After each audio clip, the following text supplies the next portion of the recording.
شفاعت رسول برحق ہے صلی اللہ علیہ وآلہ وسلم۔ بخاری مسلم میں درجنوں احادیث ہیں، دنیا کی آلموسٹ ہر حدیث کی کتاب میں اس سے متعلق احادیث موجود ہے۔ اس کی اصل قرآن میں ہے، عسیٰ ان یبعثک ربک مقاما محمودا، سورہ بنی اسرائیل میں، اور نبی علیہ السلام نے اس آیت کو تلاوت کر کے فرمایا کہ یہ مقام شفاعت کے بارے میں ہے۔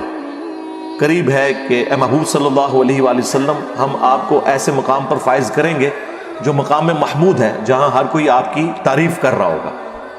اور اسی کانٹیکسٹ میں نبی علیہ السلام نے وہ حدیث شفاعت بیان کی کہ قیامت والے دن سب لوگ سب سے پہلے حضرت آدم علیہ السلام کے پاس آئیں گے سفارش کے لیے، اور پھر اس کے بعد وہ کہیں گے آج مجھے اپنی جان کی فکر ہے، تم نوح کے پاس جاؤ، نوح علیہ السلام کہیں گے آج مجھے اپنی جان کی فکر ہے، اور یوں تمام انبیاء سے ہوتے ہوئے الٹیمیٹلی نبی علیہ السلام تک پہنچیں گے اور رسول اللہ صلی اللہ علیہ وآلہ وسلم شفاعت فرمائیں گے۔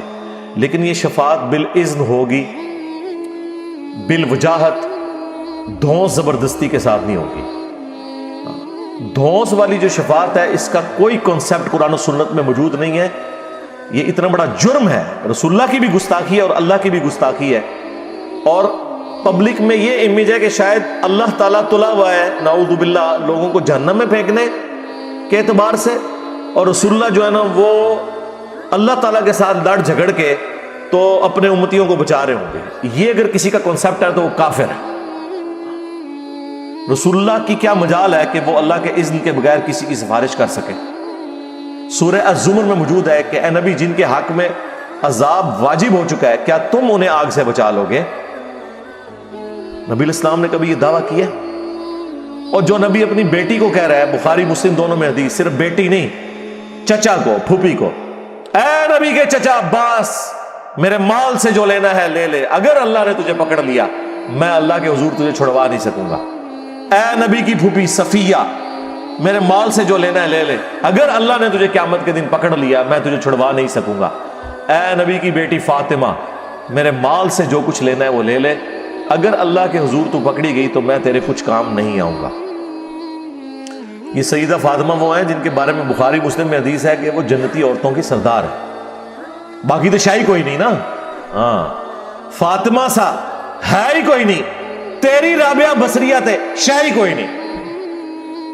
کہنا جی رابعہ نے ایک ہاتھ آگ چکی سی کہ میں جنت کو آگ لگانے جا رہی ہوں، اور ایک ہاتھ میں انہوں نے پانی کا لوٹا اٹھایا ہوا تھا کہ میں جہنم کو بجھانے جا رہی ہوں، اور چھڑ دو بعض ہوتی قسمت اتنی چنگی ہے کہ اس زمانے کو انجینئر نہیں سی ہے، ہاں نہیں تو جو کچھ ہوں ہو رہا ہے نا یہ کچھ ادھر ہی ہونا سی، وہ تہاڈی ہیروئن نہیں سی ہونی۔ پھر مسلم ہسٹری کی یہ ہیروئن ہے رابعہ بصریہ، جیسے ہیرو ہے نا ان کے باقی بایزید بستامی، ذوالنون مصری، ابو الحسن خرقانی، جنید بغدادی، تو یہ ہیروئن بھی ہے۔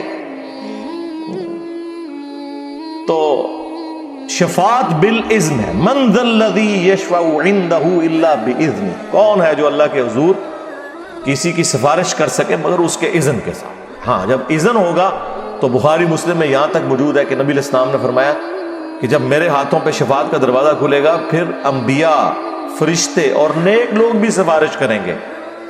ٹھیک ہے، وہ ہم سفارش کو، شفاعت کو مانتے ہیں، شفاعت کو کون نہیں مانتا؟ اور جو لوگ شفاعت کے منکر ہیں، جو منکرین حدیث ہیں، وہ کہتے ہیں یہ قرآن کے خلاف ہے۔ تو میں نے پورا مقدمہ اس کے اوپر ریکارڈ کروا دیا، آلموسٹ 40 منٹ کا، شفاعت رسول سے متعلق عقیدہ۔ اس میں نے بتایا کہ قرآن میں اس کی اصل موجود ہے، اور جن جن آیات کو اس حوالے سے پیش کیا جا سکتا تھا وہ میں نے پیش کیا، اور ان کا مقدمہ الٹا ہے۔ ان کا مقدمہ یہ ہے کہ یا جنت ہوگی یا جہنم ہوگی، تو یہ درمیان کی کیٹیگری کہاں سے آ گئی کہ ایک بندہ جہنم میں چلا گیا اور پھر اسے نکال لیا جائے گا؟ ٹھیک ہے، تو اس کی اصل وہ قرآن کی آیت ہے، ان اللہ لا یغفر ان یشرک بہ ویغفر ما دون ذلک لمن یشاء، اللہ شرک کو معاف نہیں کرے گا، اس کے علاوہ جتنے گناہ ہیں جس کے لیے چاہے گا معاف کر دے گا۔ تو اس کا مطلب ہے کہ اگر کوئی شخص مشرک نہ ہوا تو گناہگار ہونے کے باوجود اس کا چانس ہے کہ اللہ تعالیٰ اسے بخش دے گا۔ تو بخشے گا ایسے تو نہیں، وہ پورے کے پورے حساب و کتاب سے گزرے گا، اپنے گناہوں کا وبال اٹھائے گا، سزا بھگتے گا، اور پھر اس کے بعد اسے نکالا جائے گا۔ اور وہ اللہ تعالیٰ پروٹوکول کے طور پہ جو قرآن میں کہہ رہا ہے کہ اللہ کے حضور کون کسی کی سفارش کر سکتا ہے مگر اس کے اذن سے۔ تو قرآن میں موجود ہے شفاعت کے حوالے سے، لیکن شفاعت بالاذن ہے، بالوجاہت نہیں، دھونس کے ساتھ نہیں۔ یہاں پہ ہمارا صوفیاء کے ماننے والوں کے ساتھ اختلاف ہو جاتا ہے، وہ کہتے ہیں نہیں جی چھڑوا لیں گے، چھڑ دو وچ عبد القادر پہ گیا جی۔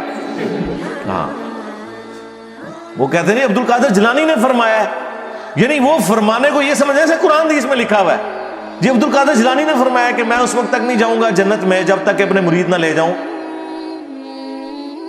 تو کیا عبد القادر جیلانی کا مرتبہ سیدہ فاطمہ سلام اللہ علیہا سے زیادہ ہے؟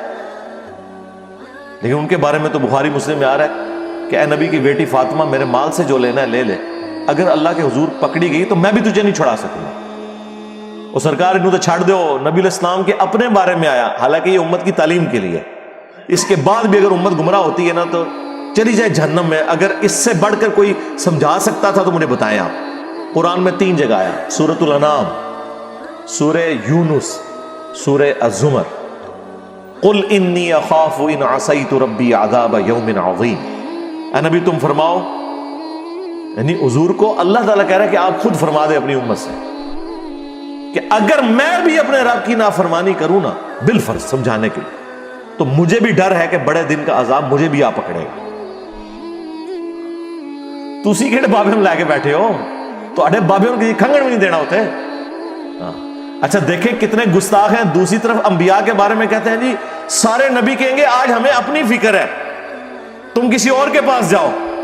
اچھا نبی کہہ رہے ہوں گے ہمیں اپنی فکر ہے، تو اڈے بابے کہہ رہے ہوں گے کہ میں بڑھا گا ہی نہیں تک تو اپنے مرید نہ لے جاواں۔